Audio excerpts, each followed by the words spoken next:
आदाब, मैं हूं जावेद और आप देखना शुरू कर चुके हैं जावेद अल्लाहबादी ऑफिशियल।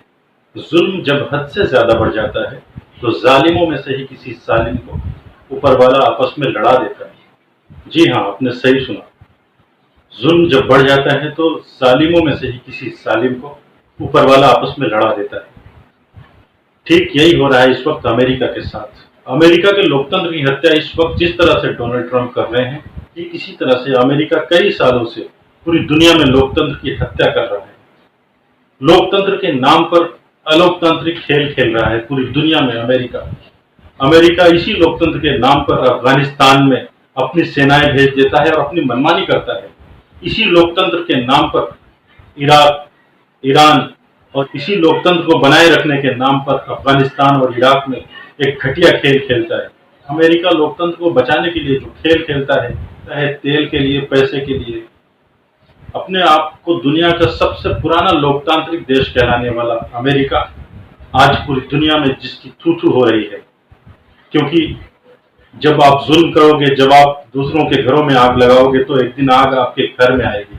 और वो आग डोनाल्ड ट्रंप ने लगा दी। और वो आग आप सबों ने देखा कि 6 तारीख को, 6 जनवरी को जिस तरह से अमेरिका के संसद भवन कैपिटल हिल में ट्रंप ने अपने अंधभक्तों को बुलाया, अपने अंधभक्तों को जिस तरह से बुलाकर कैपिटल हिल में चढ़ाई की, ऐसा लग रहा था कि अब इस वक्त अमेरिका में भी लोकतंत्र की हत्या होने वाली है। लेकिन अमेरिका में अभी भी मीडिया जिंदा है। अमेरिका में अभी भी सुप्रीम कोर्ट लोकतांत्रिक है। अमेरिका में अभी भी वहां की संसदीय प्रणाली लोकतांत्रिक है। अमेरिका में अभी भी वहां के लोकतंत्र को बहाल करने के लिए पुलिस प्रशासन, वहां का सुप्रीम कोर्ट, वहां का हाई कोर्ट, सब अभी भी जिंदा है।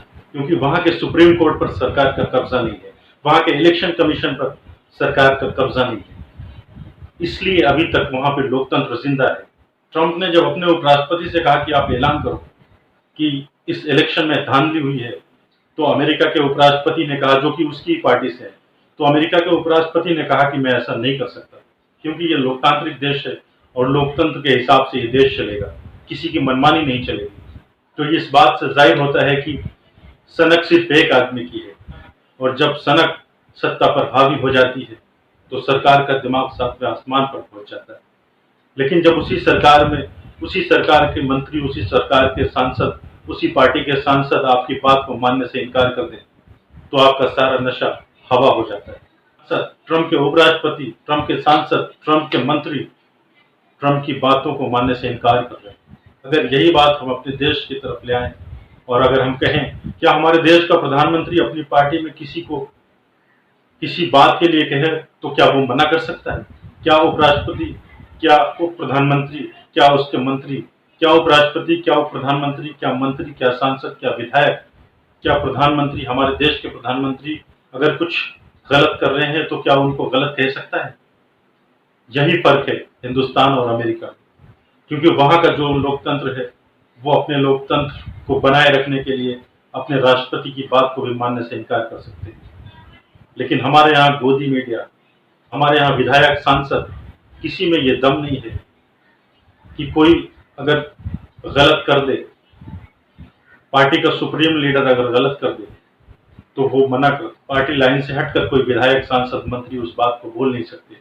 हमारे यहाँ क्या कोई सत्ताधारी पार्टी का प्रधानमंत्री, कोई सत्ताधारी पार्टी का प्रधानमंत्री अगर किसी बात को कहे तो उसके जो नीचे उसके मातहत लोग हैं, क्या उस बात को इनकार करने की मादा रखते हैं?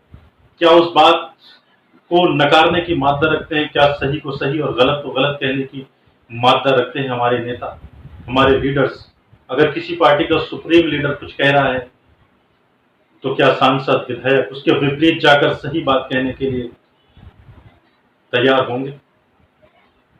ये बात मैं सिर्फ सत्ताधारी पार्टी के लिए ही नहीं कह रहा हूं, ये बात विपक्ष के लिए भी कह रहा हूं कि विपक्ष का कोई नेता, सुप्रीम लीडर अगर कुछ गलत कर रहा है तो उसके मातहत उसकी पार्टी के लोग क्या उसके खिलाफ जाकर सही बात कह सकते हैं?